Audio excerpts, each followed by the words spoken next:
नमस्कार, मैं हूं दीपक चौरसिया। आज हम फिर हाजिर हैं अपने साप्ताहिक सर्वे इंडिया का मूड लेकर। देश में चुनावी माहौल गरमाया हुआ है। सभी जानना चाहते हैं कि करीब 2 महीने बाद किसकी सरकार बनेगी और कौन बैठेगा दुनिया के सबसे बड़े लोकतंत्र की सबसे ताकतवर कुर्सी पर। पल पल बदलते देश के सियासी समीकरणों पर इंडिया न्यूज की बारीक नजर बनी हुई है और इसीलिए हम हर शुक्रवार को लेकर आते हैं हमारा खास सर्वे देश का मूड। ये सर्वे इंडिया न्यूज और पोलस्टेट का साझा प्रयास है। देश के वोटरों की नब्ज को पकड़ने की हम कोशिश कर रहे हैं सर्वे के जरिए। हफ्ते के सबसे अहम सवाल इस सर्वे में उठाए जाते हैं। जैसे इस हफ्ते के सबसे ताजा मुद्दे थे बीजेपी का मैं भी चौकीदार कैंपेन और प्रियंका गांधी की गंगा यात्रा। इन दोनों घटनाओं का वोटरों पर क्या और कितना असर पड़ा, ये आज हम आपको बताएंगे। साथ ही चुनाव से जुड़े बाकी अहम सवाल भी उठाएंगे। हमारे साथ बतौर मेहमान मौजूद हैं बीजेपी के स्पोक्स पर्सन राजीव जेटली जी, कांग्रेस के वरिष्ठ नेता प्रेमचंद मिश्रा जी और मुजफ्फर खान साहब, जो कि समाजवादी पार्टी के लीडर हैं। समाजवादी पार्टी ने बीएसपी के साथ गठबंधन किया है और साथ ही साथ आरएलडी पार्टी भी उनके साथ है। और इसी महागठबंधन के बारे में हम उनसे बात करेंगे, क्योंकि सवाल उत्तर प्रदेश का है, सवाल प्रियंका गांधी का है, जिनको पूर्वी उत्तर प्रदेश की जिम्मेदारी मिली हुई है। इसीलिए समाजवादी पार्टी का भी एक बेहद प्रमुख रोल हो जाता है इन चुनावों के अंदर। आइए देखते हैं क्या है हमारा पहला सवाल। इंडिया न्यूज पोल स्टेट सर्वे का पहला सवाल है कि प्रियंका गांधी की गंगा यात्रा से कांग्रेस को फायदा होगा। 20.10% लोगों का मानना है कि इस यात्रा से कांग्रेस को यकीनन फायदा होगा। 17.90% लोगों को लगता है कि प्रियंका की इस यात्रा का थोड़ा फायदा तो कांग्रेस को होगा ही। 42.20% लोगों का मानना है कि प्रियंका की यात्रा का कांग्रेस को बिल्कुल फायदा नहीं होगा। हालांकि 19.80% लोग ऐसे भी हैं जो इस मुद्दे पर कुछ भी कहने की स्थिति में नहीं हैं। यानी सबसे ज्यादा 42.20% लोगों का मानना है कि प्रियंका की गंगा यात्रा का कांग्रेस को कोई फायदा नहीं होगा। सीधे चलते हैं कांग्रेस के नेता प्रेमचंद मिश्रा जी के पास। प्रेमचंद मिश्रा जी, बहुमत में लोग ये मानते हैं 42%, यानी हमारे सर्वे में जो सवाल है उसके हिसाब से सबसे ज्यादा लोग ये मानते हैं कि प्रियंका की गंगा यात्रा से, एक तो उन्होंने गंगा का सिंबल ही गलत चुना। अगर वो प्रयागराज से बनारस तक यात्रा करती हैं तो कम से कम इतना तो साफ होता है ना कि अब आप स्टीमर में गंगा में चल सकते हैं। और सरकार का नमामि गंगे जो अभियान था वो एक तरह से सफल साबित हुआ है। इस पर तो मोहर लगा दी है प्रियंका गांधी ने। गंगा किसी पार्टी की तो नहीं है। नहीं, मैं कह ही नहीं रहा किसी पार्टी की, मैं तो कह रहा हूँ कि नमामि गंगे पर जो सवाल उठ रहे थे उस पर मोहर लगा दी। नहीं, सवाल तो आज भी कायम है कि अगर 20,000 करोड़ रुपए गंगा की सफाई को लेकर सैंक्शन हुए और 5 साल में गंगा कहां तक 20,000 करोड़ रुपए खर्च करके साफ हुई, ये जवाब तो सरकार को देना ही पड़ेगा। लेकिन पॉइंट ये नहीं है जिस पर आप अगर डिस्कशन करना चाह रहे हैं, अगर उस पर हम करें तो ज्यादा बेहतर है कि इन दौरे को लेकर अगर हम मानते हैं किसी एक पर्टिकुलर दौरा 3 दिन का हुआ और अगर 20% लोग बोल रहे हैं कि इससे कांग्रेस को फायदा होगा, तो समझिए अगर और 5 दिन का दौरा हुआ तो फिर क्या होगा। तो एक सिंबॉलिक होता है लोकतंत्र में, हर पार्टी के नेता को ये हक है कि वो जनता के बीच में जाएं, अपने अपने तरीके से जाएं। कोई जल मार्ग से जाता है, कोई वायु मार्ग से जाता है। तो बीजेपी के लोग ज्यादा आजकल वायु मार्ग से जा रहे हैं, हम लोग थल मार्ग से जा रहे हैं, जल मार्ग से जा रहे हैं। अपना अपना तरीका है, इस पर कोई आपत्ति नहीं होनी चाहिए। पर्पस ये होना चाहिए कि आप जनता के बीच में कैसे जा रहे हैं और जनता के बीच में जाकर आप उनकी समस्याओं को कितना रीड कर रहे हैं और फिर उससे कैसे उठाते हैं। तो लोकतंत्र में चुनाव सर पर है और मैं समझता हूं सरकार में जो लोग होते हैं उन्हें अपने 5 साल के क्रियाकलापों का ब्यौरा देने की आवश्यकता पड़ती है। आपके कार्यों का मूल्यांकन जनता करेगी। अगर लोगों को लगे कि आपने बेहतर काम किया है तो स्वाभाविक लोग आपको फिर से वोट करेंगे, और लोगों को लगेगा कि जो 5 साल पहले जो आपने वादे किए उसमें से एक भी वादे पूरे नहीं किए, आप कुछ दूसरे मुद्दे पर चले जाते हैं, हर सप्ताह दूसरा मुद्दा ढूंढ लेते हैं, तो लोग निश्चित रूप से करिए, आप कितना ही प्रचार करिए, लोग आपको वोट नहीं करेंगे। मैं अगले सवाल की तरफ आऊंगा। खान साहब मेरे साथ हैं, उनसे जानते हैं। खान साहब, आपको नहीं लगता कि सपा और बसपा का जो कोर वोट है, निषाद है, मल्ला है, छोटी जातियां हैं, उन इलाकों में गई थी और वो तमाम कॉन्स्टिट्यूएंसी, चाहे भदोही की कॉन्स्टिट्यूएंसी हो, चाहे बनारस की कॉन्स्टिट्यूएंसी हो, चाहे उससे जुड़ी मिर्जापुर की कॉन्स्टिट्यूएंसी हो, ये तमाम कॉन्स्टिट्यूएंसी ऐसी है जहां पर बीएसपी का कोर वोट बैंक बसता है। तो आपको नहीं लगता कि प्रियंका गांधी ने पहले बीजेपी पर हमला नहीं किया, एसपी बीएसपी पर हमला कर दिया? देखिए, आज जो बड़ा सवाल है देश के सामने वो यही है दीपक जी कि कांग्रेस की जो लड़ाई है वो लड़ाई आखिर है किसके खिलाफ, ये समझना पड़ेगा आपको। दिल्ली के अंदर कांग्रेस पार्टी अरविंद केजरीवाल से चुनाव लड़ रही है। बंगाल में आप चले जाइए, ममता बनर्जी से आप चुनाव लड़ रहे हैं। उत्तर प्रदेश के अंदर जहां सपा बसपा मजबूत है, जैसा कि आपने कहा, वहां पर आप कोशिश कर रहे हैं। तो दरअसल कांग्रेस को ये तय करना होगा कि आप जो है देश में चुनाव, देश का चुनाव है और मोदी जी का चुनाव है, तो आप उनको हटाना चाहते हैं या जो विपक्षी दल के लोग हैं उनके खिलाफ आप खड़े हैं। तो हालांकि उत्तर प्रदेश में मैं आपको बता दूं, उत्तर प्रदेश के अंदर समाजवादी पार्टी, बीएसपी और आरएलडी का जो गठबंधन है वो बहुत मजबूत है और हम जो है पूरी तरह से आश्वस्त हैं चुनाव जीतने को लेकर के। क्योंकि मैं आपको याद दिलाना चाहता हूं 2014 के चुनाव के अंदर समाजवादी पार्टी और बीएसपी अलग अलग चुनाव लड़े थे। नहीं, आर्थमेटिक स्तर, अंक गणित ऐसे नहीं चलता कि आपका वोट और उनका वोट मिलके एक बड़ा वोट बन जाएगा। लेकिन सवाल यहाँ पर, खान साहब, हम छोटे छोटे जवाबों तक रहते हैं और स्पेसिफिक जवाबों तक रहते हैं। प्रेमचंद मिश्रा जी, आपने बिल्कुल सही सवाल उठाया कि शायद ये 3 दिन का कैंपेन था, अगर 5 दिन और कैंपेन हो जाता तो इसका फर्क पड़ता। लेकिन इन पूरे 3 दिन के दौरान प्रियंका गांधी जी ने कहीं पर भी गंगा का आचमन किया, और गंगा की शुद्धता अगर होती है तभी वो आचमन कर सकती हैं। लेकिन इन 3 दिन के दौरान उन्होंने गंगा की सफाई पर, नमामि गंगा अभियान पर, सरकार के 5 साल के एफर्ट पर, सरकार ने जो विदेशों में जाकर इसके बारे में कैंपेन किया था उसके बारे में एक शब्द भी नहीं बोला। आपको नहीं लगता ये कांग्रेस की, प्रियंका गांधी की स्ट्रैटेजिकल मिस्टेक है? नहीं, मैं इसे रणनीतिक भूल या चूक नहीं मानता। ये एक आरंभ था, हमारा एक प्रारंभिक दौरा था प्रियंका जी का, और उन्होंने जाकर वहां चीजों को महसूस करने की कोशिश की। और मैं समझता हूं ये अगले सप्ताह देखेंगे कि फिर हम उसको आगे बढ़ाने जा रहे हैं। ये निरंतर चलता रहेगा। चूंकि होली था तो उन्हें अपने कार्यक्रम को बीच में रोकना आवश्यक था। होली में वापस परिवार के पास उनको आना था। हम आगे 1-2 दिनों में देखेंगे, फिर से कार्यक्रम करने जा रहे हैं। पॉइंट ये है कि जो सरकारें दिल्ली से लेकर लखनऊ तक बैठी हैं और जो सरकार ये दावा करती रही हैं कि हमने गंगा किनारे के लोगों के लिए ये कर दिया, मछुआरों के लिए वो कर दिया, गरीबों के लिए ये किया, पिछड़ों के लिए ये किया, लेकिन हकीकत में वो नहीं है। उन्होंने कहा भी कि जो रिपोर्ट कार्ड जोगी जी ने वहां बताया है जनता को, धरातल में वो चीजें नहीं दिख रही हैं। तो सरकार के कथनी और करनी और जो उनके दावे हैं उसमें बड़ा फर्क है, जो प्रियंका जी ने महसूस किया और उसको उठाया। तो विपक्ष का काम है, अगर हम कहीं खामियां देखते हैं, मैं यही कह रहा हूं प्रेमचंद मिश्रा जी, अगर योगी जी के बारे में तो बोल दिया, मोदी जी के बारे में बहुत कम कठोर शब्द बोले उन्होंने, बहुत कम कठोर शब्द बोले प्रियंका जी ने। नहीं, अब प्रियंका जी तो गाली गलौज करती नहीं है, कांग्रेस का वो संस्कार है नहीं। हम तो आलोचना भी शालीनता पूर्वक ही करते हैं, और तो गांधी परिवार की एक विरासत है, परंपरा है। प्रियंका जी ने अपने ढंग से सारगर्भित तरीके से ही बातों को रखती हैं। वो उसी ढंग से उन्होंने रखा कि जो वादे किए थे वो पूरे नहीं हुए, वादा खिलाफी किया, उनके वो यही वर्ड होते हैं। अब वो तुम ताम का करके और गाली गलौज करके ये तो भाषा उनकी है नहीं। तो शालीनता पूर्वक हम आलोचना करने में विश्वास करते हैं, और प्रियंका जी ने उस 3 दिनों में इन्हीं चीजों को रखा। हम आगे भी इसको करेंगे। ठीक है राजीव जेटली जी, यहाँ पर सबसे बड़ा सवाल, 5 साल में मोदी सरकार ने कई चीजों को किया और कई चीजों को नहीं किया। जिस पर सबसे ज्यादा सवाल उठने चाहिए वो था सरकार का नमामि गंगे योजना, क्योंकि उसमें उतना काम नहीं हुआ जिस तरह का प्रॉमिस किया गया था 2014 में इलेक्शन कैंपेन के दौरान, और 5 साल मोदी जी ने, या 3-3.5 साल मोदी जी ने जो बातें कही उसके दौरान। लेकिन उसके बाद भी प्रियंका गांधी से वॉकओवर मिलना, इसको आप क्या अपने लिए राहत की खबर मानते हैं?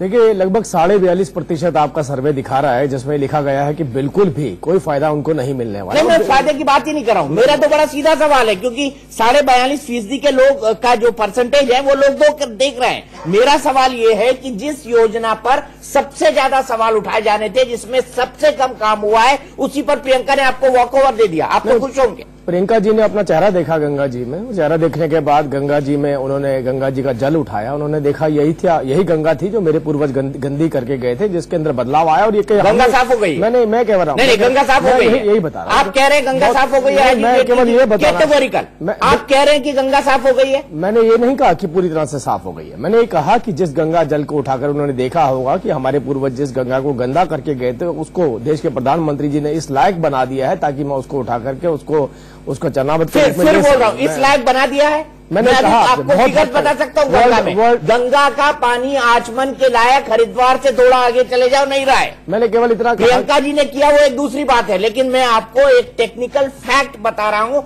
जो एक हकीकत है आज और इसी साल का सर्वे है। बिल्कुल हमने पूरे आंकड़े सामने रखे हैं, कहां से सीवेज बंद करे हैं, कहां डंपिंग यार्ड बनाए हैं, कहां पे पानी जो गंगा में बहता था उसको बंद किया है, कौन सी योजनाएं लेकर के आए हैं। और वर्ल्ड हेल्थ ऑर्गेनाइजेशन ने भी इस बात को कहा है कि कितने लेवल पे गंगा के अंदर जो पहले गंगा हुआ करती थी उसमें कितने लेवल का बदलाव आया है। ये आंकड़ा हमारा नहीं है, वर्ल्ड हेल्थ ऑर्गेनाइजेशन का है, उन्होंने भी इस आंकड़े को रखा है। वो अलग बात है, ठीक है। अब आज प्रियंका जी को जाना उसकी राजनीतिक वजह हो सकती है, पहले जब जाती थी वो माता जी के साथ, मम्मी के साथ जाती थी प्रचार करने, तब अलग वजहें होंगी।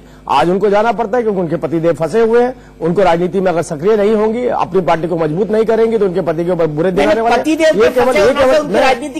देखिए गंगा पति को बचाने आई है, आप ये कह रहे हैं क्या? अगर ये है तो यही सवाल में प्रेमचंद मिश्रा जी बिल्कुल। देखिए और कोई वजह आपको क्या लगता है? मैं आपको ये बताना चाहता हूँ, किसी मकान के अंदर पुराने मकान के ऊपर अगर पेंट कर देंगे तो वो मकान नया नहीं हो जाता। ये प्रियंका जी कभी कोई पहली बार नहीं निकली है प्रचार के लिए, प्रियंका जी बार प्रचार के लिए निकलते हैं। 2014 में तो आपने भी पेंट किया था, नरेंद्र मोदी जी का रंग पेंट किया था पूरी भारतीय जनता पार्टी पर, और नए चाल चेहरे चरित्र के साथ आपने पेंट किया था। मैं दीपक जी, ये तो हमने तो कोट किया था, ये वही प्रधानमंत्री, ये वही मुख्यमंत्री है जो गुजरात के अंदर अचीव करके आए, अब देश में करेंगे। हम तो बार बार इस बात को कोट करते थे। अब प्रियंका जी में ऐसा कौन सा बदलाव आया जिसमें इनको दोबारा से बोलना पड़ता है ये वो प्रियंका गांधी नहीं है, दूसरी प्रियंका गांधी है। हमने तो कहा पूरे देश के अंदर जाके हम गुजरात की तरह, गुजरात की तर्ज पे काम करेंगे। हमने पेंट नहीं किया था, हमने तो कांग्रेस काम करेगी। प्रधानमंत्री जवाहरलाल नेहरू, इंदिरा गांधी, राजीव गांधी, इतने बड़े बड़े लोग, मोतीलाल नेहरू जिन्होंने इतनी बड़ी फ्रीडम स्ट्रगल लड़ी, अगर आप उसी की क्या बोलते हैं एक सीक्वेंस पे चल रहे हैं, आप उसी के परिवार के आधार पर चल रहे हैं, तो आपको ये मानना पड़ेगा कि नेहरू गांधी परिवार से बड़ा कंट्रीब्यूशन किसी का नहीं है। नहीं, आप ये तो दीपक जी तो बहुत बड़ा, मुझे लगता है वो लोग स्वर्ग में बैठकर भी अपने आप को अपमानित महसूस कर रहे होंगे, जिन्होंने देखा कि हमने आजादी की लड़ाई के अंदर बराबर का सैक्रिफाई किया। वो अलग बात है कि नेहरू जी ने उसके बाद उनके बड़े बड़े लीडर्स को इग्नोर करके अगर किसी को ग्रूम करना शुरू किया तो अपनी सुपुत्री को ग्रूम करना शुरू किया। प्रेमचंद मिश्रा जी एग्री कर रहे हैं आप इनसे, या इनके सवाल के बारे में आप कहेंगे कि इन्होंने जो सवाल उठाए ये पूरी तरह गलत? इनकी बीजेपी के जो साथी बोल रहे हैं, आप देखिए ना बौखलाहट क्या है। अगर प्रियंका जी घर से बाहर आई तो पूरी बीजेपी में परेशानी बढ़ गई। प्रधानमंत्री से लेकर जितने इनके मंत्री हैं, तो आपत्ति नहीं, मंत्री रोज प्रेस कॉन्फ्रेंस करते हैं। नहीं भैया मैंने चुपचाप सुना ना। चुपचाप सुना तो दोबारा गलत थोड़ी बोलेंगे। हमने कहा हमने कोई आपत्ति नहीं की, उनका अधिकार है राजनीति करने का, क्यों नहीं करेंगे। इनका सवाल सिर्फ इतना है कि वो इसलिए आई है क्योंकि उनको अपने पति को बचाना है। आप भी बोले एक साथ बोलना है तो मुझे कोई आपत्ति नहीं है। अगर आप साथ बोलना चाहते हैं साथ बोलिए, नहीं आप अलग अलग बोलेंगे, लेकिन कम से कम वो बात बोलिए तो मैं नहीं कह रहा हूं। ज्यादा बढ़िया भैया, मैं तो आपकी बौखलाहट के बारे में चर्चा कर रहा हूँ। हमें आपत्ति नहीं, आप जबरदस्ती थोप रहे हैं, हमारे मुंह में बात डाल रहे हैं कि आप विरोध करिए प्रियंका गांधी का। सक्रिय राजनीति, ठीक है, आप बहुत प्रसन्न हैं, आप बहुत प्रसन्न हैं प्रियंका जी के आने से। चलिए अब हो गया। मैं समझता हूं कि प्रियंका जी क्या कोई भी व्यक्ति इस देश के राजनीति में अपना योगदान दे सकता है, और हर ये अधिकार हमने भारत के संविधान ने लोगों को दे रखा है। अगर इस देश में अमित शाह राजनीति कर सकते हैं तो कोई भी राजनीति कर सकता है, तो हमें तो कोई आपत्ति नहीं अमित शाह जी के राजनीति में आने पर। तो प्रियंका जी अगर सक्रिय, लेकिन मिश्रा जी आप इनके सवाल का जवाब नहीं दे रहे हैं। इन्होंने बड़े सीधे कहा है कि वो राजनीति में इसलिए आई हैं क्योंकि उनको अपने पति को बचाना है। तो ये कैसे कहेंगे कि हम देश के राजनीति में कंट्रीब्यूशन करने के लिए आए हैं? हम भारतीय राजनीति में भाईचारा की बात करने प्रियंका जी आई, ये बीजेपी के लोग कैसे बोलेंगे? बीजेपी के लोगों को तो आलोचना करनी है ना, ये तो कुछ न कुछ आलोचना करेंगे। मुझे इनकी आलोचना से परवाह नहीं है। हमारा लक्ष्य स्पष्ट है कि भारत में संविधान के ऊपर इन लोगों ने खतरा उत्पन्न किया, भाईचारा तोड़ा है, देश की जनता के साथ धोखाधड़ी करी है। जो वादा पूरा किया था पिछले 5 करेंगे, मुझे इनकी आलोचना से परवाह नहीं है। हमारा लक्ष्य स्पष्ट है कि भारत में संविधान के ऊपर इन लोगों ने खतरा उत्पन्न किया, भाईचारा तोड़ा है, देश की जनता के साथ धोखाधड़ी करी है। जो वादा पूरा किया था पिछले 5 साल पहले, वादा पूरा नहीं किया। तो आखिर आज देश में जो एक माहौल बना है घृणा का, सीमा के बॉर्डर से लेकर अंदर तक तनाव पैदा है, कहीं भी लोगों को चैन से रहने की नहीं है, पूरे देश में अराजकता का माहौल है, महंगाई बढ़ी हुई है, बेरोजगारी सबसे बड़ी समस्या सामने आई है। मैंने रोजगार नहीं है और आप रोजगार की बात करते हैं तो बोलते हैं कि नहीं भैया ये क्या रोजगार, तो वो पान का दुकान खोल लो। तो इस तरह की बातें ये करते हैं। अच्छा प्रेमचंद मिश्रा जी, मैंने आपका मुझे आप ये बता दीजिए कि उत्तर प्रदेश में आप किससे लड़ रहे हैं? उत्तर प्रदेश में आप बीजेपी से लड़ रहे हैं या समाजवादी पार्टी और बहुजन समाज पार्टी के गठबंधन से लड़ रहे हैं? ये बड़ा अच्छा सवाल है दीपक जी आपका। मैंने सुना था अपने समाजवादी पार्टी के मित्र को। देखिए, मैं समझता हूं कि ये समझदारी सबको होनी चाहिए कि ये लोकसभा के चुनाव है जिसके राष्ट्रीय परिप्रेक्ष्य है। ये चुनाव श्री नरेंद्र मोदी और श्री राहुल गांधी के बीच का मुकाबला है। अगर कोई क्षेत्रीय पार्टी कहीं किसी राज्य में लड़ना चाहती है तो हम उसे नहीं रोक सकते हैं, लेकिन यह चुनाव राष्ट्रीय परिप्रेक्ष्य में है, या यहां क्षेत्रीय पार्टियों की भूमिका नहीं है। मैंने कोशिश की थी कि हम समान विचारधारा के लोगों को अपने साथ जोड़ के चले।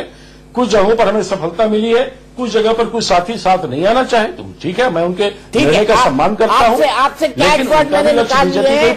सबसे बड़ा कैच वर्ड खान साहब के लिए क्षेत्रीय पार्टी, और दूसरा कैच वर्ड यह है कि भूमिका, कितनी बड़ी भूमिका इनकी है और कितनी बड़ी इनकी क्षेत्रीय पार्टी है, इस पर हम बात करेंगे ब्रेक के बाद। मूड क्या कहता है, अब देखते हैं सर्वे में क्या है हमारा दूसरा सवाल।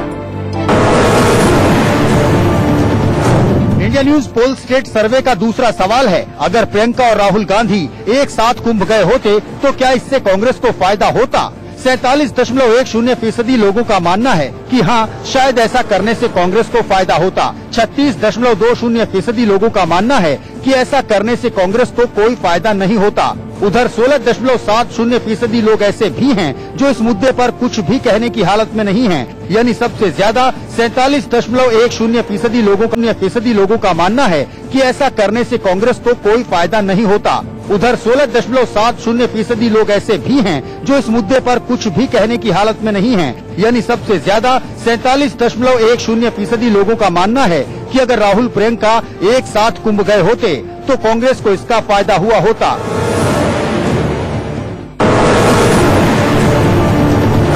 इंडिया न्यूज पोल स्टेट सर्वे का तीसरा सवाल है कि क्या मोदी सरकार के दौरान भ्रष्टाचार कम हुआ है?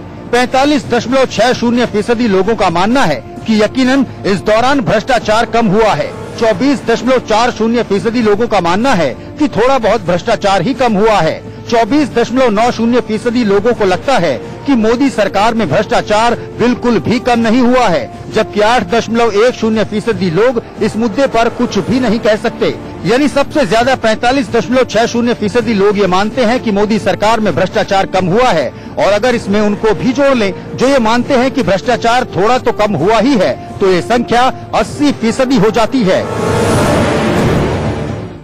तो हमारे साथ जुड़े हुए हैं बीजेपी के स्पोक्स पर्सन राजीव जेटली जी, साथ ही साथ कांग्रेस के वरिष्ठ नेता प्रेमचंद मिश्रा जी और मुजफ्फर खान साहब जो कि समाजवादी पार्टी के लीडर है। मिश्रा जी, आपका पूरा कैंपेन इस बात पर आधारित है कि प्रधानमंत्री ने राफेल में भ्रष्टाचार किया। अब देश की 80% जनता ये सोचती है कि पीएम के राज में भ्रष्टाचार कम हुआ है। क्या आपको नहीं लगता ऐसे में आपने गलत दांव खेल दिया है? नहीं, हम इसे दांव नहीं मानते हैं। ये हमारा दायित्व था कि अगर सरकार कहीं भ्रष्टाचार कर रही है तो उन चीजों को उजागर करें। मैं आज तक समझ नहीं पाया, कांग्रेस पार्टी आज तक नहीं जान पाई, आखिर आप राफेल मामले की जेपीसी से भी जांच को क्यों नहीं तैयार होते हैं? पार्लियामेंट में आपका बहुमत है, आपकी सरकार को बहुमत है, तो अगर पार्लियामेंट की कमेटी ही जांच करे तो इस पर भी तैयार क्यों नहीं हो रहे हैं? सवाल ये नहीं है, सवाल ये है कि लगभग 70% लोग ये मानते हैं कि भ्रष्टाचार कम हुआ है। जो सरकार भ्रष्टाचार कम कर रही है, जब आप उस पर भ्रष्टाचार को करने का आरोप लगाएंगे तो लोगों को ये पचेगा नहीं। आपका ये आरोप ही मोटे तौर पर सरकार जनता इसको रिजेक्ट कर रही है। ठीक है, ये आपका सर्वे का पार्ट हो सकता है, आपने किन लोगों से बात करी उस पर डिपेंड करता है, मुझे उस पर कोई आपत्ति नहीं जाहिर करनी है। ठीक है, आपका वो अपना सिस्टम है।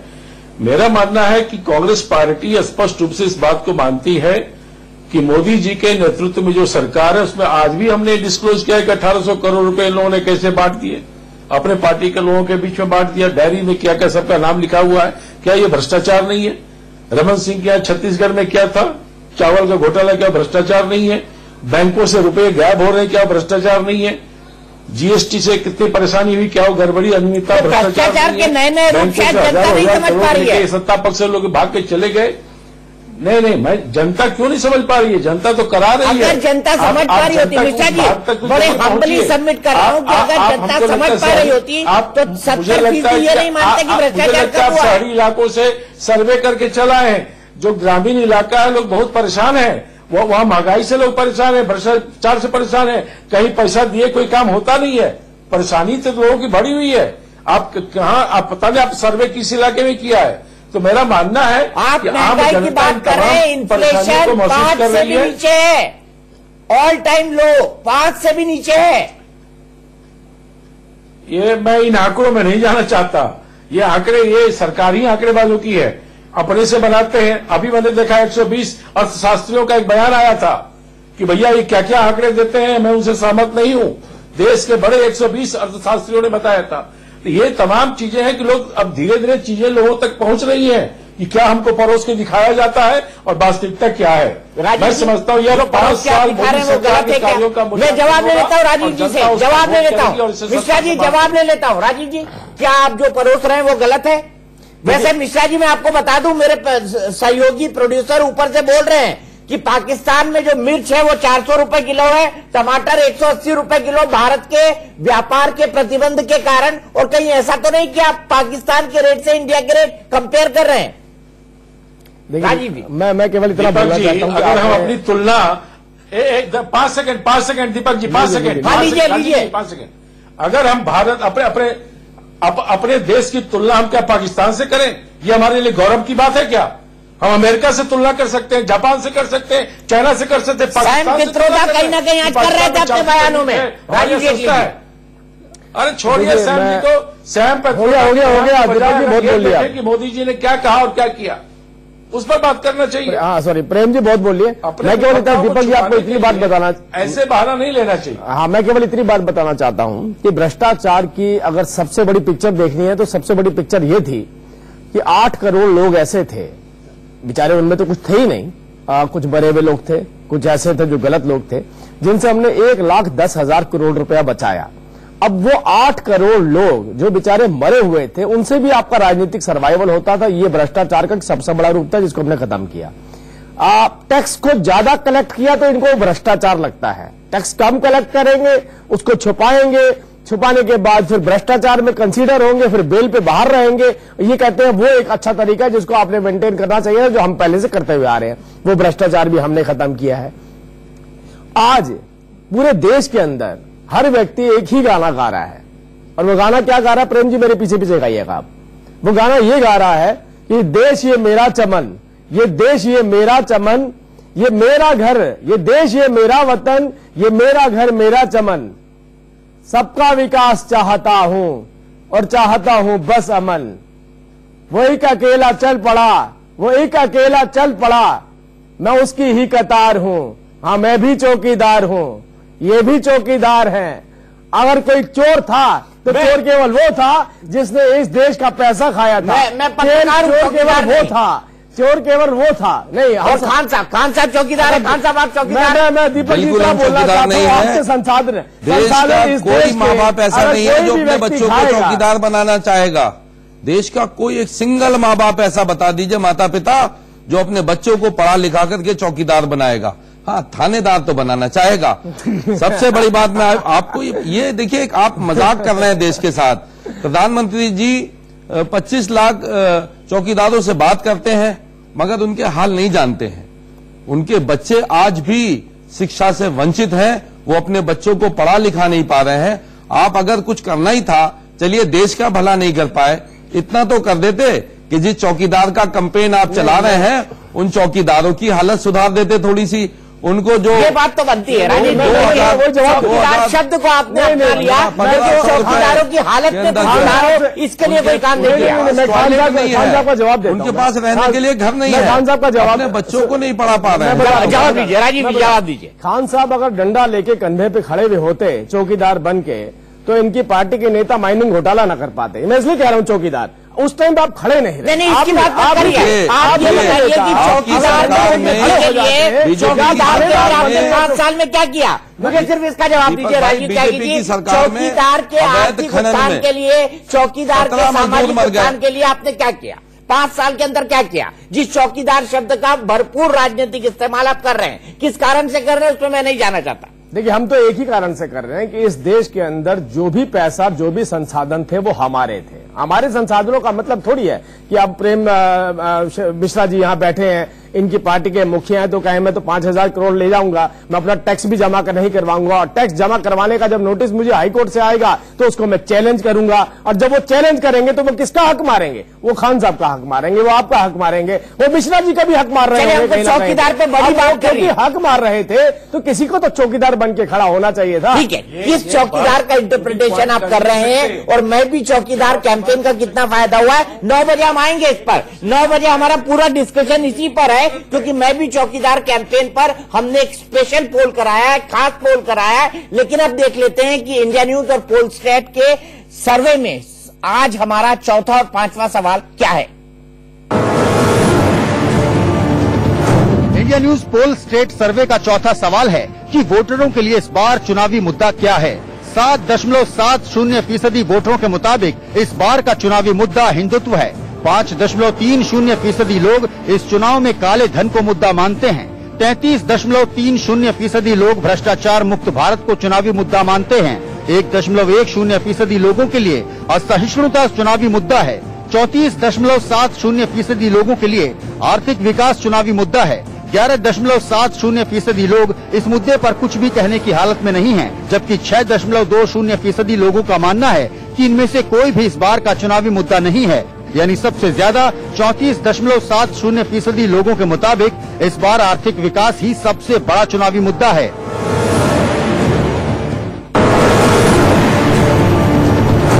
इंडिया न्यूज पोल स्टेट सर्वे का 5वां सवाल है कि क्या नेताओं को चुनावी शपथ पत्र देना चाहिए। 70.10% लोगों का मानना है कि हाँ, नेताओं को अपने वायदे स्टाम्प पेपर पर लिखकर देने चाहिए। 5.60% लोगों को लगता है कि हाँ, कुछ वादे तो लिखकर देने ही चाहिए। 16.80% लोगों को लगता है कि ऐसा बिल्कुल नहीं होना चाहिए, और 7.50% लोग इस बारे में कुछ भी कहने में असमर्थ हैं। यानी सबसे ज्यादा 70.10% लोग मानते हैं कि नेताओं को अपने वायदे लिखकर देने चाहिए। राजीव जी, लिख कर देंगे। लोगों को लगता है 70% लोगों को लगता है कि नेताओं को अपने चुनावी वादे लिख कर देने चाहिए। और मेरे हिसाब, मैं तो एक कदम और आगे बढ़ता हूं, मैं तो ये कहता हूं कि अगर वो वादे पूरा न करें तो उनके चुनाव को वापस लेने का अधिकार भी जनता के पास होना चाहिए। बिल्कुल बिल्कुल बिल्कुल दीपक जी, बहुत अच्छी बात बोली आपने, बहुत अच्छी बात बोली। पहली बात देखिए, इस देश के अंदर मैनिफेस्टो बदलेगा। मिश्रा जी बताएंगे। मिश्रा जी इस बार वो लाइन नहीं डाल पाएंगे अपने मैनिफेस्टो में जो लगभग 70 साल से डालते हुए आए थे कि अगली बार आएंगे तो बिजली देंगे। इस बार वो मैनिफेस्टो भी बदलेगा। आप ये देखिए ना, 2.5 करोड़ लोगों के घरों में बिजली नहीं थी। 2.5 करोड़ लोगों के 4 साल की सरकार ने आके दिया। वैसे एक बात बता जी, एक बड़ा वादा आप नहीं कर पाएंगे 15 लाख डालने का। इस बार मैं ये 15 लाख का वादा किया था आपने, भाषण में भी था वो, मैं बिल्कुल, और भाषण की क्लिप भी घूमती रहती है 5 साल से, लेकिन आप 15 लाख का वादा नहीं कर पाएंगे। मैं इस बात की गारंटी दे रहा हूँ, प्रेम मिश्रा जी अपनी तरफ से चेक काट के 15 लाख रुपए देंगे, अगर ये मेरी बात मान लें। अपने नेताओं को अभी भी समझाएं, अपने नेताओं को अभी भी समझाएं, अपना टैक्स जमा कराइए। क्यों टैक्स मार के बैठे हैं इस देश का? अपने नेताओं को अभी भी समझाएं। 5,000 करोड़ रुपया 15 लाख का वादा नहीं कर पाएंगे जो 2014 में आपने कर दिया था।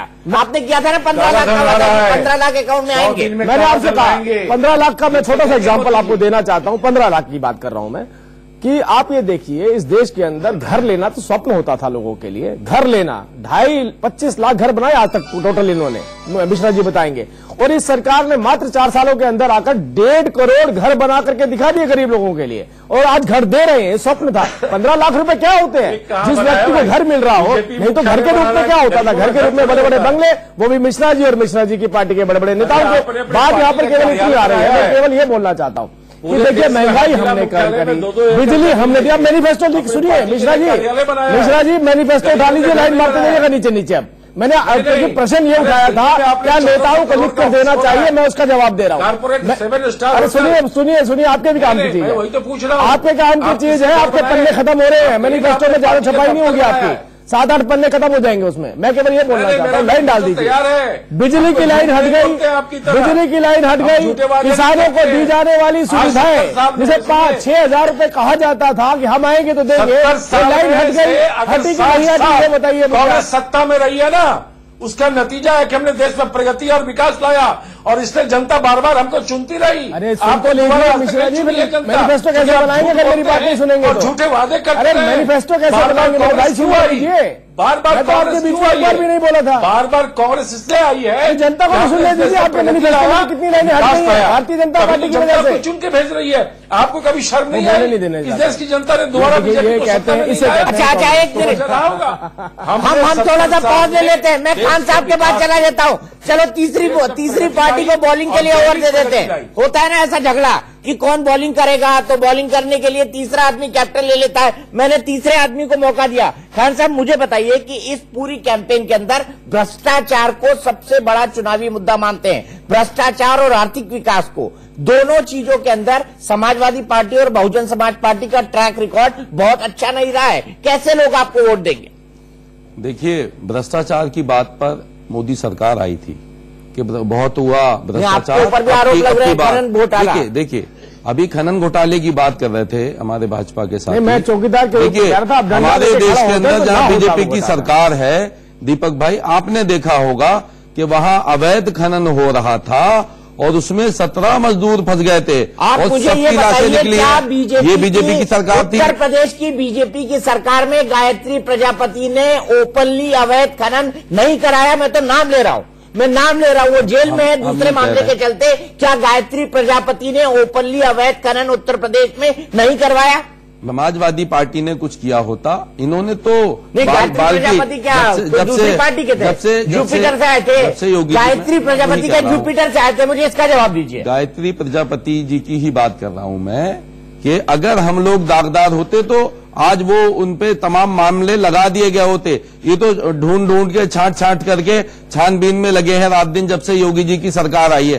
तो देखिए अभी आप कह रहे थे योगी सरकार ने कुछ नहीं किया, वो डंडा लेके खड़े होते कुछ नहीं होता। अब योगी सरकार और मोदी सरकार पीछे पड़ी है तो आप बोल रहे ढूंढ के छांट करके छानबीन में लगे हैं रात दिन जब से योगी जी की सरकार आई है। तो देखिए अभी आप कह रहे थे योगी सरकार ने कुछ नहीं किया, वो डंडा लेके खड़े होते कुछ नहीं होता। अब योगी सरकार और मोदी सरकार पीछे पड़ी है तो आप बोल रहे हैं पॉलिटिकल वेंडेटा है। पहले आप ये डिसाइड कर लीजिए कि गायत्री प्रजापति ने अवैध खनन में भ्रष्टाचार करवाया ना? आप मानते हैं इस बात को? बिल्कुल नहीं करवाया, बिल्कुल नहीं करवाया। अच्छा अगर किया होता, मैं पूछ रहा हूं, किया होता तो साथी बैठे हैं, अखिलेश जी मंत्रिमंडल से निकाल देते। मैं ये कह रहा हूं, अरे भाई गायत्री प्रजापति के पीछे तो अखिलेश जी और मुलायम जी का झगड़ा हो गया।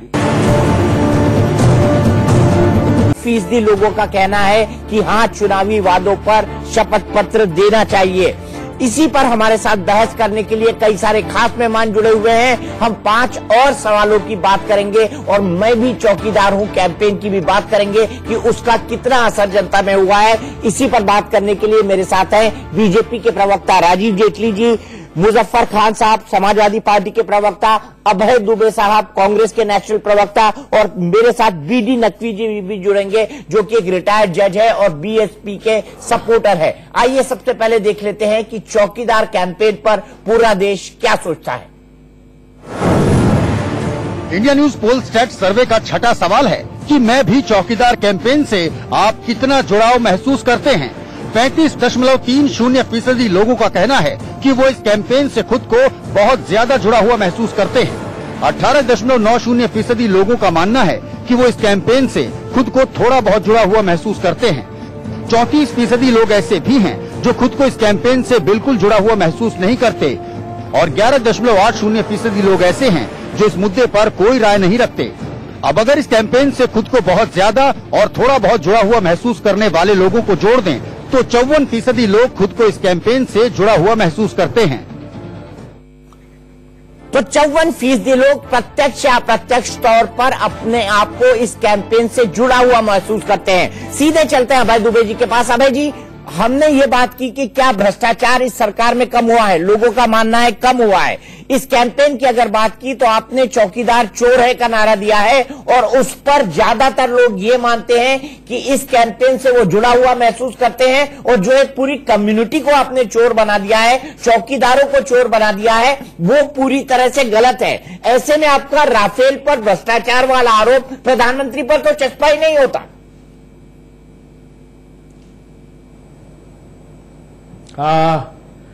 देखिए, ये नकली चौकीदारी है, ये सेठों के दरबारी है, ये गालों पे जो लाली है ये राफेल की दलाली है।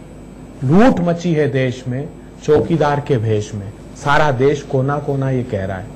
आपने सर्वे में कहा कि थोड़ा बहुत जुड़ा हुआ, वो 18% को अगर आप आधा बांटेंगे, क्योंकि थोड़ा बहुत कहते हैं, और बिल्कुल नहीं 34% को आप ले लें और 11% जिन्होंने डिसाइड नहीं किया, तो वो एक बड़ा फैक्टर है।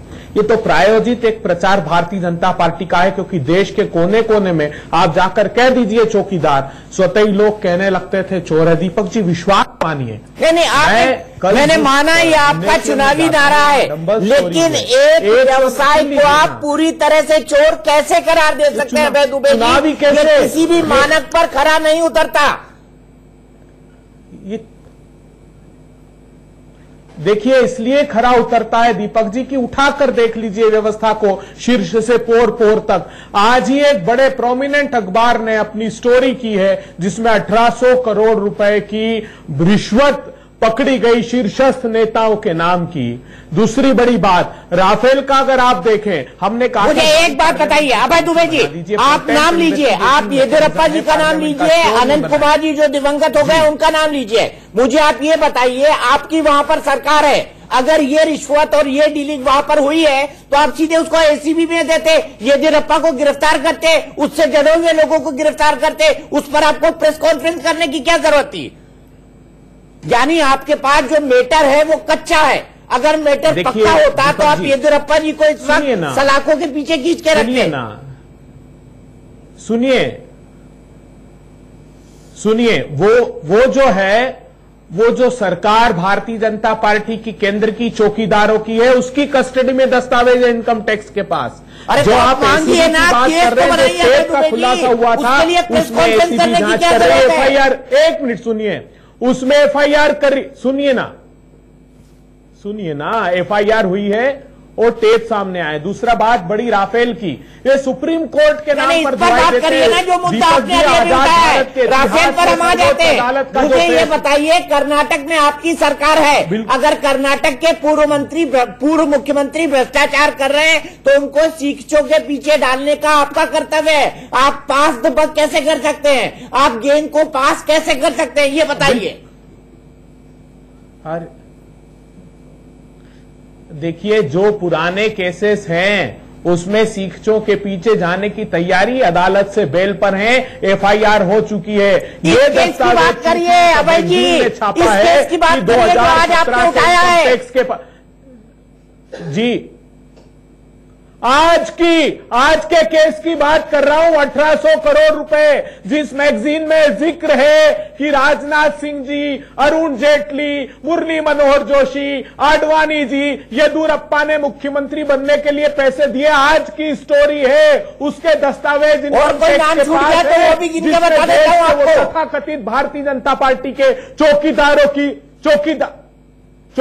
की सरकार है। सुन लीजिए एक मिनट दीपक जी, बात जब राफेल की भी आप करते हैं ना, तो सर्वोच्च अदालत के सम्मुख वो तथ्य रखे ही नहीं चौकीदारों की सरकार ने, उन्होंने झूठ परोस दिया और 7 पैराग्राफ में सर्वोच्च अदालत के निर्णय में उस झूठे एफिडेविट की वजह से गलतियां हैं। तो मुझे बताइए, सर्वोच्च अदालत का फैसला कह रहा है कि रिलायंस सीधा आरोप है। दूसरा आरोप यह है कि आपके पूर्व मुख्यमंत्री येदियुरप्पा ने खुद मुख्यमंत्री बनने के लिए बीजेपी के बड़े नेताओं को पैसे खिलाए, अभय दुबे का आरोप है। देखिए, पहली बात यह है कि जो भी इल्जाम लगा रहे हैं, एक मैगजीन का हवाला देके लगा रहे हैं, जिस तरीके से हमने कार्रवाई करी, आप देखिए कितना फर्क है। एक तरीके से प्रेस कॉन्फ्रेंस करना, चाहे वो राफेल के ऊपर करनी हो, चाहे वो जो तथाकथित डेयरी जो बता रहे हैं उसके ऊपर करनी हो। एक तरह हमने भी कार्रवाई करी थी, हमने इनके जीजा जी के ऊपर कार्रवाई करी। जब जीजा जी के ऊपर कार्रवाई हुई तो इनके पूर्व मुख्यमंत्री को हाईकोर्ट जाना पड़ा और हाईकोर्ट में जाके ये बोलना पड़ा, कृपया करके डॉक्यूमेंट सार्वजनिक मत कीजिएगा, ये हमारे घोटाले और परिवार के घोटाले जनता के बीच में नहीं आने चाहिए। उसे कहते हैं एक कठोर, एक मजबूत कार्रवाई। आपने जीजा जी के खिलाफ जब कार्रवाई हुई, जब कार्रवाई हुई, आप बात करिए येदियुरप्पा की, आप बात करिए कि येदियुरप्पा ने क्या मुख्यमंत्री बनने के लिए जैसी डायरीज एंट्री है उस हिसाब से पैसे दिए थे? आपके पार्टी के पास इसका क्या जवाब है? नहीं, बिल्कुल, ये तो मैं यही तो बता रहा हूं। ये तथाकथित डायरी मैंने इसलिए बोला आपको कि इन्हें प्रेस कॉन्फ्रेंस इसलिए करनी पड़ गई क्योंकि इनके नेता ने आज पाकिस्तान का समर्थन किया, क्योंकि इनके नेताओं ने कहा कि पाकिस्तान के खिलाफ कार्रवाई नहीं होनी चाहिए। और बड़े से बड़ा, सबसे बड़ा नेता जो राजीव गांधी और राहुल गांधी जी के साथ बैठने वाला वो ये बोल रहा है। अरे सुनिए मेरी बात, मैं तो ये कह रहा हूँ कि आप ये बताना चाहता हूँ कि येदियुरप्पा ने पैसे खिलाए आपके बड़े नेताओं को, मुझे सीधा जवाब दीजिए। मैं केवल इतना बोलना, घुमाइए मत, घुमाइए मत। मैं ये बोलना चाहता हूँ, कर्नाटका में किसकी सरकार? इनकी सरकार। एक्शन किसने लेना? इन्होंने लिया या नहीं लिया? नहीं लिया। अब चौथी बात, एसजी या आरजी को जो पैसे दिए जाते हैं डायरी के अंदर, जो डायरी में, पहले इन्हें अपनी डायरी निकालनी पड़ेगी। इनको सोनिया गांधी को कितना पैसा आया, राहुल गांधी को कितना पैसा आया, जो इन्हीं के नेताओं ने 2002 में दिखाई, तब आपके नेताओं ने, आपने, अरे सुनिए, आपके नेताओं ने। अब रही दूसरी बात, अब इनकी कांग्रेस की बुरी आदत है, ये पूरी बात करने के बाद बीच में चिल्लाते हैं, अपनी बात रखने के बाद फिर चिल्लाते हैं। मैं केवल ये बोलना चाहता हूं, दो पक्ष, अरे जवाब दीजिए ना। इन्होंने दो प्रवक्ता बदल के दोनों ने एक ही बात कही। मेहुल भाई और नीरव भाई की मेरी बात 2015 में दोनों ने एक बात करी, जेपीसी क्यों नहीं देश छोड़कर भागने सुन लीजिए भाई, सुन लीजिए, क्या कार्रवाई की आप? यार आपको यही बहुत बड़ी दिक्कत है। आपका लुकआउट नोटिस रिवोक किया कि नहीं किया? मैं जवाब दे रहा हूँ आपको, जवाब दे रहा हूँ। बताइए आप, ये सच है कि नहीं है? आपने ललित मोदी की मानवीय मदद, अरे भैया 53,500 करोड़ की प्रॉपर्टी हमने जब्त करी, 50,000 करोड़ रुपए की भी संपत्ति हो सकता है। लेकिन एक बात तयशुदा बताइए, येदियुरप्पा के बारे में कांग्रेस का, एक मिनट अब एक मिनट, येदियुरप्पा के बारे में कांग्रेस ने जो आरोप लगाए हैं उसका सीधा जवाब भारतीय जनता पार्टी के प्रवक्ता के पास फिलहाल नहीं है। अगर होता तो सीधा सीधा जवाब देते। मैं केवल ये बोलना चाहता हूं, जब हमने ये बात कही कि कोई तथ्यहीन बात अगर कोई भी राजनीतिक पार्टी करेगी, अगर करेगी तो हम तो ओपन चैलेंज करते हैं इन्हें, क्यों नहीं कार्रवाई करी? एक मैगजीन का हवाला देकर प्रेस कॉन्फ्रेंस करते, राहुल गांधी को बैठना था उस प्रेस कॉन्फ्रेंस में, कहां भाग गए राहुल गांधी? कहां भाग गए? क्योंकि उन्हें मालूम था कि मैं बेसलेस बात करने वाला हूं। हमारे नेता ने आज पाकिस्तान का समर्थन आतंकवाद को लेकर के किया है। हमने कहा है कि जिस तरीके की निकम्मी सरकार हमने चलाई थी, आपने कहा रियायत दी जाती थी, आतंकवादी गतिविधियां करने के बाद कार्रवाई नहीं होगी। उस कार्रवाई को बचाने के लिए, उस स्टेटमेंट को दबाने के लिए इन्हें प्रेस कॉन्फ्रेंस करने की जरूरत थी, बावजूद उसके एक डायरी जिसके अंदर एसजी और आरजी लिखा हुआ है, जिसमें ऐसा एक चौकीदार एसजी कौन थे ये बताएंगे, आरजी कौन थे वो भी ये बताएंगे। अच्छा राजीव, एक बात बताइए, एक मिनट, अब तुम्हें 1 मिनट, अब आज और निर्बाध गति से मत बोलिए, मैं भी बोल सकता हूं, किसी को डिबेट समझ नहीं आएगी, कोई मतलब नहीं रहेगा इस बहस का। राजीव जेटली जी, मुझे ये बताइए कि आपको जब लगा कि चौकीदार चोर और भ्रष्टाचार का मुद्दा राफेल के ऊपर, इसका जब जवाब देते नहीं सूझा तो आप पूरी एक प्रोफेशन के पीछे जाकर छिप गए और मैं भी चौकीदारों को अपने कैंपेन में परिवर्तित कर दिया। आप मुझे ये बताइए, चौकीदार जिसके बारे में 5 साल में, चौकीदारों के प्रोफेशन के बारे में जिसके बारे में 5 साल में भारतीय जनता पार्टी की सरकार ने एक शब्द भी नहीं बोला चौकीदार को लेकर, उसी चौकीदार के पीछे आप जाकर इस पूरी इलेक्शन कैंपेन में छुप गए। देखिए, पहली बात यह कि गलत डायरेक्शन में जा रही है। चौकीदार की जब हम बात कहते हैं, चौकीदारों को हम संबोधित इसलिए, आप किन चौकीदारों को संबोधित कर रहे हैं? आप सिक्योरिटी गार्ड्स को संबोधित कर रहे हैं, आप कॉलोनी के चौकीदार को संबोधित कर रहे हैं। मैं तो वही देख रहा हूं जो प्रधानमंत्री के संबोधन के बाद पिक्चर दिखे थे, उसमें जो दिखे थे वो तमाम सिक्योरिटी एजेंसी के सिक्योरिटी गार्ड दिखे थे, वो कॉलोनीज के चौकीदार दिखे थे। आप उन चौकीदारों के पीछे जाकर अपने तर्क में चुप गए हैं और उसको एक बड़ी कैंपेन बनाना चाहते हैं। बिल्कुल नहीं दीपक जी बहुत अलग बात हो रही है। सबसे पहली बात, जब हम चौकीदार की बात करते हैं, सरकारी एक नौकरी चौकीदार की भी होती है और उस नौकरी के लिए हमारी स्टेट गवर्नमेंट ने सबसे पहले इनिशिएटिव लिया। मैं उस सब्जेक्ट में नहीं जाना चाहता क्योंकि वो बदल जाएगा। मैं केवल ये बताना चाहता हूं कि जब हमने चौकीदार की बात करी तो चौकीदार का मतलब ये होता है कि एक ऐसा व्यक्ति, जिस व्यक्ति ने उन लोगों के खिलाफ कार्रवाई की हो जिन जगहों पर हमारे पूर्व, जरूरी नहीं कि हर चौकीदार चोर को दुबे जी, जरूरी नहीं कि हर चौकीदार चोर को पकड़े। राजीव जी इसका जवाब दीजिए। जरूरी नहीं कि हर चौकीदार चोर को पकड़े, ये होता है क्या? हमने पकड़ा। मैं नहीं कर रहा हूँ, मैं उन चौकीदार की बात कर रहा हूँ, उन करोड़ों चौकीदार की बात कर रहा हूँ जिनके पदनाम के आगे जाकर चुका है। अनिल अंबानी, अरे देश में जनता का कसूर नहीं है। अगर उनका सर्वाइवल नहीं हो पाया, जनता उन्हें पसंद नहीं करती, क्या देती है फैसला कि रिलायंस डिफेंस का और दासों का एग्रीमेंट 2012 का है। अरे साहब 10 अप्रैल 2015 को अभय जी जवाब नहीं दे रहे हैं, जवाब दीजिए। आपने प्रोफेशन को ही चोर कैसे बता दिया?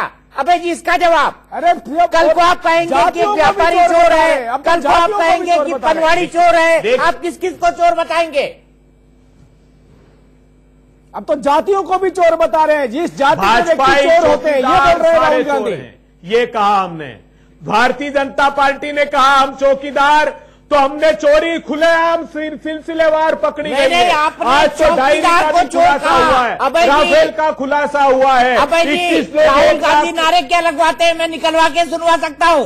चौकीदार, लोग बोलते हैं चोर है, फिर वो बोलते हैं चौकीदार, आप बोलिए चोर है, तो फिर लोग बोलते हैं चोर है अपनी रैलियों के अंदर। तो मुझे बताइए, आपने एक प्रोफेशन को ही चोर बना दिया।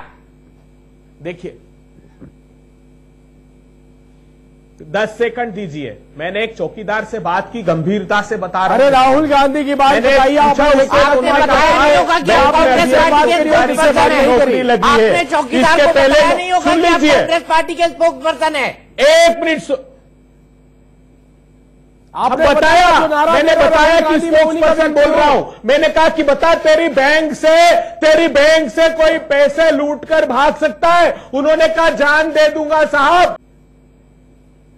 आपने बताया, मैंने बताया कि स्पोक्स पर्सन बोल रहा हूं। मैंने कहा कि बता, तेरी बैंक से कोई पैसे लूटकर भाग सकता है? उन्होंने कहा जान दे दूंगा साहब, 1 रुपया लेकर नहीं भाग सकता। नहीं भाग सकता, नहीं भाग सकता। तो बोले बोल रहे हैं, तभी तो उठा के ला रहे हैं, तभी तो उठा के ला रहे हैं। उठा के कौन लाया है? चौकीदार लेकर के आया है। अब ना भाई भागेगा, ना बहन भागेगी, ना जीजा भागेगा, एक मम्मी भागेगी।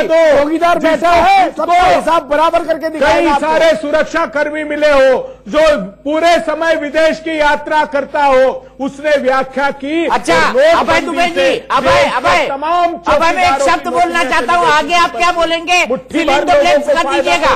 के लिए अभय मैं एक शब्द बोलता हूँ, आप फिल इन द ब्लैंक्स कर दीजिएगा। चौकीदार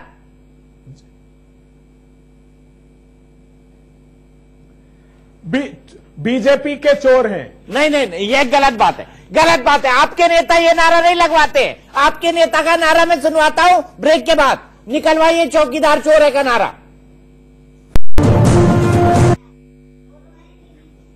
तो हम बात कर रहे हैं देश के सबसे बड़े सर्वे की। इंडिया का मूड क्या कहता है, डिफरेंट सवालों पर, अलग अलग सवालों पर भारत की राय क्या है, इसी पर हम बात कर रहे हैं। और आइए देखते हैं अगले 2 सवाल।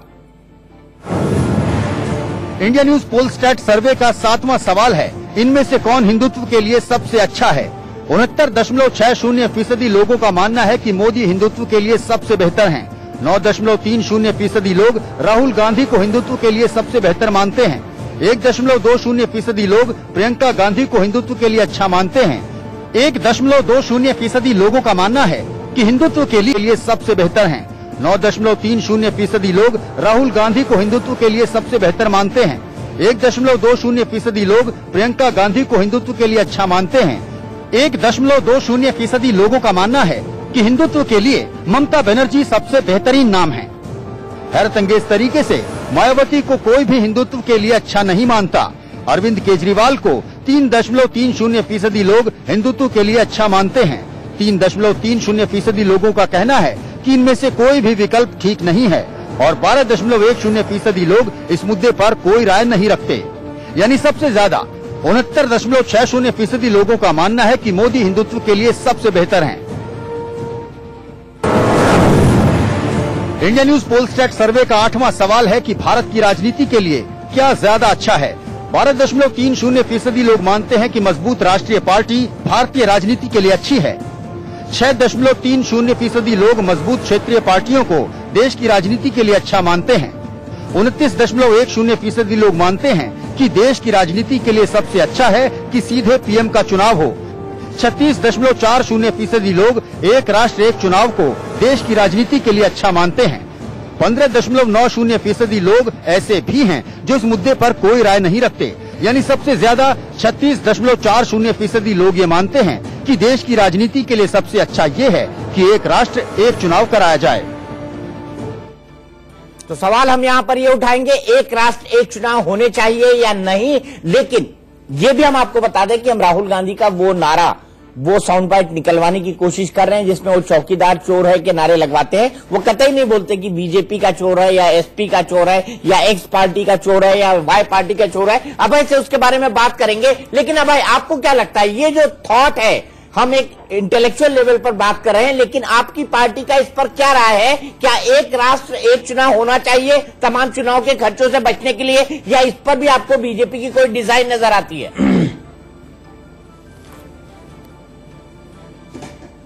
देखिए दीपक जी, मैं बहुत हतप्रभ हूं।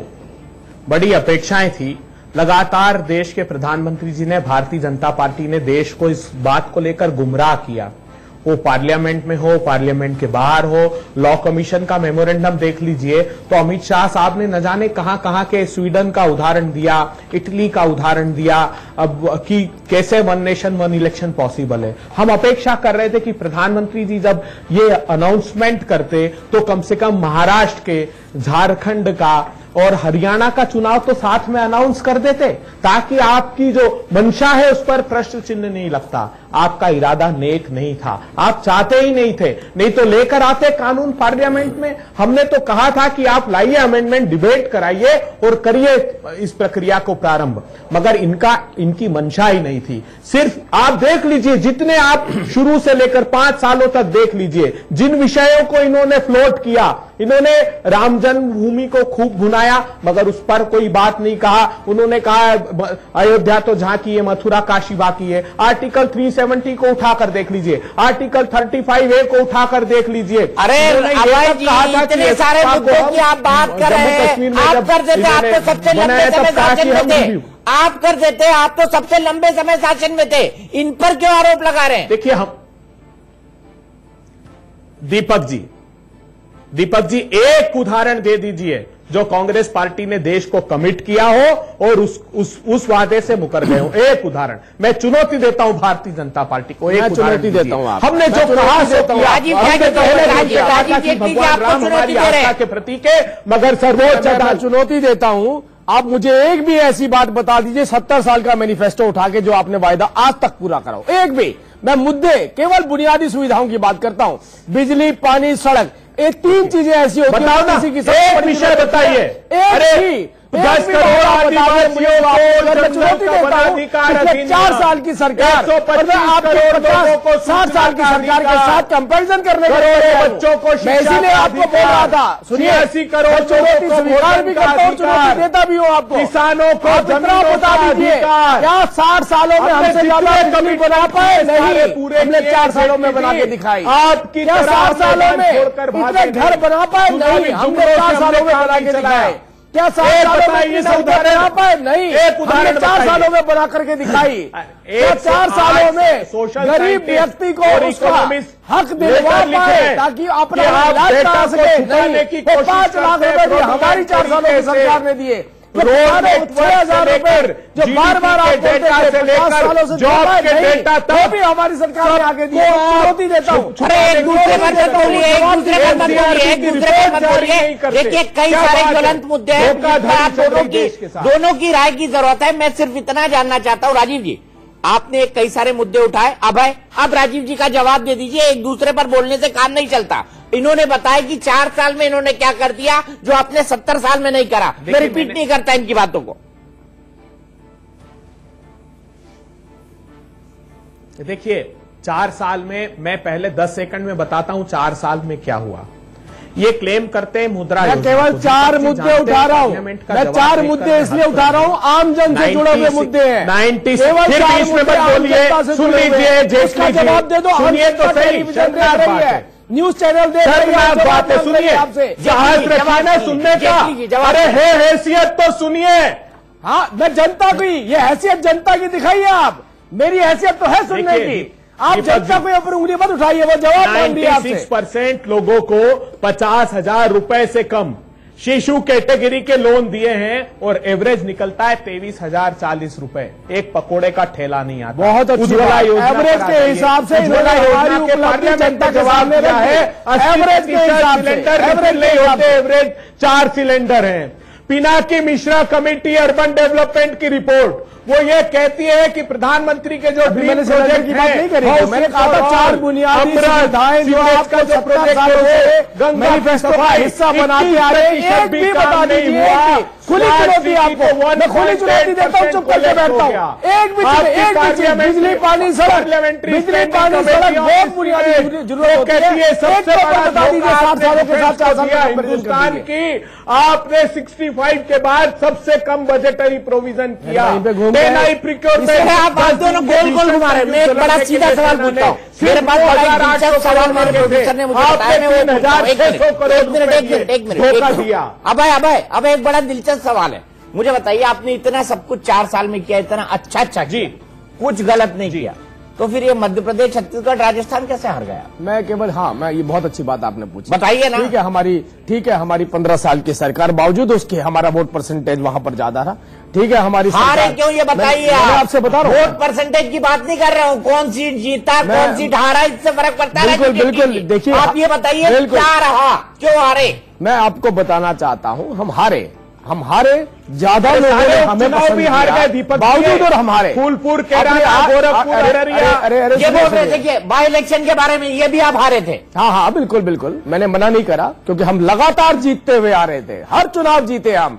ठीक है, 2-3 राज्य हमारे जरूर रहे, हम मानते हैं इस बात को, एक्सेप्ट करते हैं। फिर भी मैं कहता हूं, ज्यादा लोगों ने हमें पसंद किया, अब आए ना मध्य प्रदेश में ये, अब लोगों को, हम तो हर किसी का सम्मान करते हैं, पकोड़े का भी सम्मान करते हैं। आए मध्य प्रदेश में, अब कह रहे हैं हम युवाओं को बैंड बजाना सिखाएंगे, युवाओं को बैंड बजाना सिखाएंगे और गाय हाँकना सिखाएंगे, युवाओं को पकोड़े तलने वाले का सम्मान करते हैं, ये कहेंगे तो ठीक होगा। लेकिन राजीव जेटली जी, हम आगे बढ़े उससे पहले अगले 2 सवाल देख लेते, क्योंकि फिर मुझे राहुल गांधी की वो बाइट भी सुनवाना है, जिसमें वो चौकीदार चोर है कह रहे हैं, बीजेपी का नहीं कह रहे हैं, समाजवादी पार्टी का नहीं कह रहे हैं, वो सिर्फ ये कह रहे हैं चौकीदार चोर है। आधा भी सुनाऊंगा, पूरा भी सुनाऊंगा अभय दुबे जी को ब्रेक के बाद नहीं, इन 2 सवालों के बाद। इंडिया न्यूज पोलस्टैट सर्वे का 9वां सवाल है कि कश्मीर समस्या को कौन बेहतर ढंग से हल कर सकता है। 65.40% लोगों का मानना है कि नरेंद्र मोदी इसके लिए सबसे बेहतर शख्स हैं। 10.60% लोग इसके लिए राहुल गांधी को फिट मानते हैं। 2.20% लोग कश्मीर समस्या के हल के लिए उमर अब्दुल्ला को सटीक आदमी मानते हैं। 2.10% लोग महबूबा मुफ्ती को इस काम के लिए मुफीद बता रहे हैं। 13.20% लोग ऐसे भी हैं जो कहते हैं कि इसमें से कोई भी ठीक नहीं है, और 12.10% लोग ऐसे हैं जो इस बाबत कोई राय नहीं रखते। यानी सबसे ज्यादा 65.40% लोग मानते हैं कि कश्मीर समस्या सुलझाने के लिए नरेंद्र मोदी ही सबसे फिट हैं। इंडिया न्यूज पोलस्टैट सर्वे का 10वां सवाल है कि चीन से कौन अच्छे से निपट सकता है। सर्वे में शामिल लोगों में से 66.60% लोग मानते हैं कि नरेंद्र मोदी चीन से निपटने के मामले में सबसे बेहतर हैं। वहीं इस मामले में राहुल गांधी पर 12.70% लोगों ने भरोसा जताया है, लेकिन सिर्फ 1.50% लोग मानते हैं कि प्रियंका गांधी चीन से निपटने में अच्छी नेता होंगी। वहीं ममता बनर्जी पर 0.70% लोगों ने भरोसा जताया है। समाजवादी पार्टी के अध्यक्ष अखिलेश यादव को 1.10% और बीएसपी सुप्रीमो मायावती को सिर्फ 1.40% लोगों ने चीन से निपटने में अव्वल माना है। वहीं दिल्ली के सीएम अरविंद केजरीवाल को भी चीन के सवाल पर सिर्फ 2.90% लोगों ने समर्थन दिया है। 3.30% लोग ऐसे हैं जिन्होंने सभी विकल्पों को ठुकरा दिया। वहीं 9.80% लोग मानते हैं कि वो इस बारे में कुछ नहीं कह सकते। यानी सबसे ज्यादा 66.60% लोग मानते हैं कि नरेंद्र मोदी चीन से निपटने के मामले में सबसे बेहतर हैं। तो हमने बहस शुरू की थी देश का मूड में, क्योंकि हमारा सवाल था, 5वां सवाल था कि चौकीदार मुहिम के बारे में देश क्या सोचता है। तो मैं भी चौकीदार कैंपेन से आप कितना जुड़ाव महसूस करते हैं? बहुत ज्यादा 35.30% लोगों ने कहा, थोड़ा 18.90% लोगों ने कहा, बिल्कुल नहीं 34% लोगों ने कहा, और कह नहीं सकते 11.80% लोगों ने कहा। इसी के जवाब में हमारा आर्ग्यूमेंट हुआ था। अभय दुबे जी का यह तर्क था कि हमने कहा बीजेपी का चौकीदार चोर है, लेकिन राहुल गांधी क्या नारा लगवाते हैं? अभय जी सुन लीजिए, थोड़ा आप ध्यान दीजिएगा। आइए सुनते हैं राहुल गांधी ने क्या किया। कहा, दिल्ली में कोई भी आपको मिल जाए तो ये शब्द कहना चौकीदार, उसको आप आस्ते से कहो चौकीदार, चौकीदार, चौकीदार। जैसे भी कहना है आप चौकीदार बोलो, दूसरे साइड से पता लगेगा चोर है। यह है कांग्रेस पार्टी का कमाल। दिल्ली में कोई भी आपको मिल जाए तो ये शब्द कहना चौकीदार, उसको आप आस्ते से कहो चौकीदार, चौकीदार, चौकीदार। जैसे भी कहना है आप चौकीदार बोलो, दूसरे साइड से पता लगेगा चोर है। यह है कांग्रेस पार्टी का कमाल। तो अभय दुबे जी क्या कहेंगे? चौकीदार चोर है। अरे उनको तो बोलना ही है। नहीं, राहुल गांधी से क्या बोलेंगे? मतलब आप चौकीदार की पूरी कम्युनिटी को चोर साबित कर रहे हैं। अभय दुबे जी यही कर रहे हैं। राहुल गांधी चौकीदार की पूरी कम्युनिटी को, एक नोबल प्रोफेशन को, एक अच्छे प्रोफेशन को, जिसका आदमी दिन रात मेहनत करता है, जो रात रात भर जागता है, डंडे खटकाता है, बोलता रहे जागते रहो, चोरों से बचाता है, उसको आप चोर कह रहे हैं। उसको आप चोर कह रहे हैं, एक पूरे कम्युनिटी को। देखिए, क्योंकि आपको नरेंद्र मोदी से पॉलिटिकल स्कोर सेटल करना है। कम्युनिटी को नहीं, कोई स्कोर सेटल नहीं करना है दीपक जी। जितने ईमानदार चौकीदार हिंदुस्तान के हैं, जो अपनी जान हथेली पर नहीं, आप तो कहलवा रहे हैं चौकीदार चोर है, तो ईमानदार कहां से हो गए? चोर है। अभय दुबे जी आप तो कहलवा रहे हैं चौकीदार चोर है, तो ईमानदार कहां से हो गए? बिल्कुल, जो या तो चोर है या ईमानदार है। जो चोर है वो आहत है। आप डिसाइड करिए ना, चौकीदार चोर है ये बोलिए, चौकीदार चोर है मत बोलिए। आप अभय दुबे जी ये बोलिए कि चौकीदार जो चोर है। अरे अभी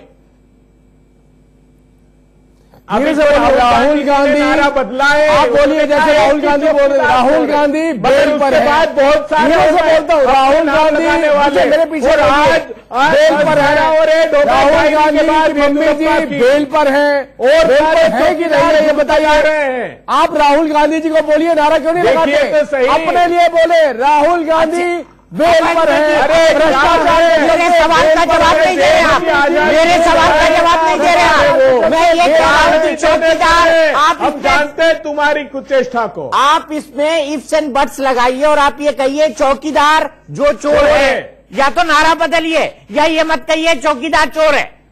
ये गलत है, ये टेक्निकली भी गलत है, इथिकली भी गलत है, मोरली भी गलत है। ईमान, आप एक पूरी कम्युनिटी को चोर नहीं साबित कर सकते। जो ईमानदार है, तो इसमें आप वो लगाइए, ऊपर एक स्टार लगवाइए और नीचे लिखिए जो ईमानदार चौकीदार है उनके बारे में नहीं कहा जा रहा। या राहुल गांधी हर रैली में बोले इस बात को। इसी बात पर, इसी नोट पर हम इस बहस को यहीं पर विराम देते हैं। लेकिन हमने जो चौकीदार शब्द की बात करी, चौकीदार चोर है कि कांग्रेस के कैंपेन की बात करी, जाहिर सी बात है ये पूरे इलेक्शन में गूंजती रहेगी। लेकिन इस कैंपेन के काउंटर में जो मैं हूं चौकीदार कैंपेन लॉन्च हुई है, उसका कितना असर होगा ये हम इस चुनाव के दौरान देखेंगे कि एक काउंटर कैंपेन किस तरीके से काम करती है। हमारा सर्वे ये कहता है कि मैं भी चौकीदार हूं कैंपेन से लगभग 36% लोग अपने चौकीदार कैंपेन लॉन्च हुई है, उसका कितना असर होगा ये हम इस चुनाव के दौरान देखेंगे